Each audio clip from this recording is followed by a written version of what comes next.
নমস্কার, আমার নাম তন্ময় ঘোষ। আপনারা দেখছেন ওয়েদার টাচ।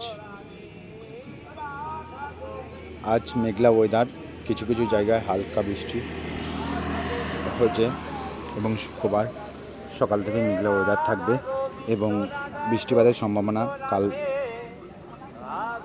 মোটামুটি পশ্চিমবঙ্গের বেশিরভাগই জায়গায় লক্ষ্য করা যাচ্ছে। শনিবারও মেঘলা ওয়েদার এবং ভারীতর বৃষ্টি হওয়ার সম্ভাবনা রয়েছে। দিনের মধ্যভাগ থেকে দিনের শেষ ভাগ পর্যন্ত বৃষ্টিপাত হবে। রবিবার মেঘলা ওয়েদার থাকবে, হালকাতর কিছু কিছু জায়গায় বৃষ্টিপাতের সম্ভাবনা রয়েছে।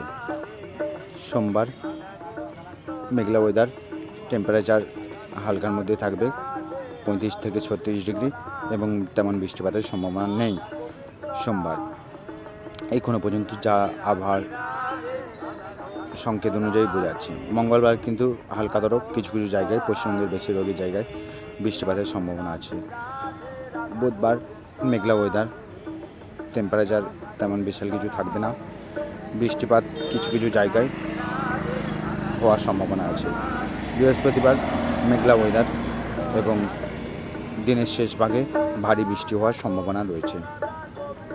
শুক্রবার মেঘলা ওয়েদার এবং দিনের শেষ ভাগ থেকেই বৃষ্টিপাত হওয়ার সম্ভাবনা রয়েছে ভারীতর।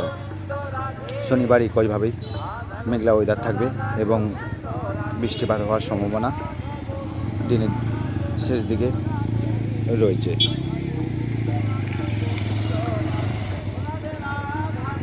আর এখন তো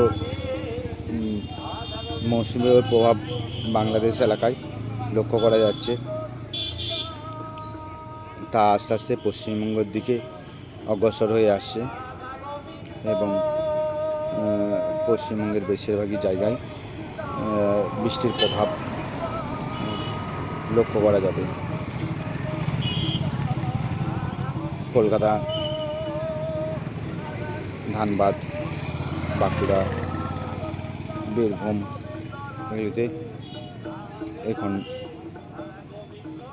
পরের সপ্তাহ নাগাদ বৃষ্টি হওয়ার সম্ভাবনা লক্ষ্য করা যাচ্ছে।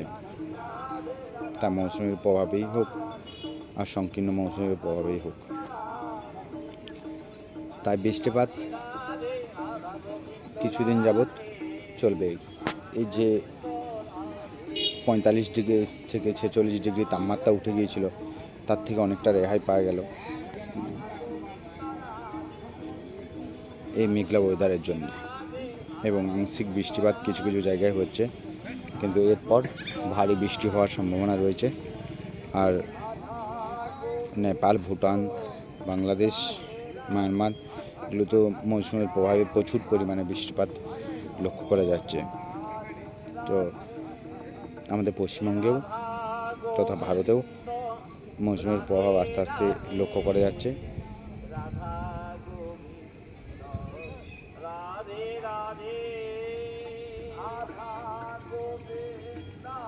চ্যানেলটি সাবস্ক্রাইব করে রাখবেন এবং লাইক করবেন, শেয়ার করলে খুব ভালো হয়। আর একটু চ্যানেলটি সাবস্ক্রাইব করলে খুবই উপকৃত হয়। ধন্যবাদ। পরের খবর আবার পরের দিনে অবশ্যই দেওয়ার চেষ্টা করব।